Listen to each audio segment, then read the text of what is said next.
Indian engineering വിസ്മയമായ Pamban പാലത്തിലൂടെ നിങ്ങൾ യാത്ര ചെയ്തിട്ടുണ്ടോ? തമിഴ്നാട്ടിലെ പാമ്പൻ ദ്വീപിനെ പ്രധാന കരയുമായി ബന്ധിപ്പിക്കുന്ന ഈ പാലം നിരവധി സവിശേഷതകളോട് കൂടിയുള്ളതാണ്.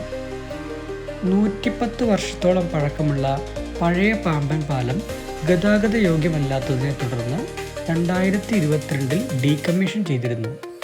ഇതിനു പകരമായി ഏകദേശം 550 കോടി രൂപ ചെലവിൽ 2.08 കിലോമീറ്റർ നീളമുള്ള പുതിയ പാലം പണി കഴിപ്പിച്ചത് ഇന്ത്യൻ റെയിൽവേയുടെ എഞ്ചിനീയറിംഗ് വിഭാഗമായ റെയിൽ വികാസ് നിഗം ലിമിറ്റഡ് ആണ്.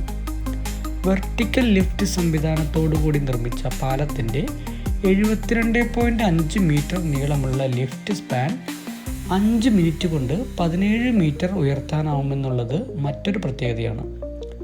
ഇന്ത്യയിലെ ആദ്യത്തെ വെർട്ടിക്കൽ റെയിൽവേ സീ ബ്രിഡ്ജും ഇതുതന്നെയാണ്.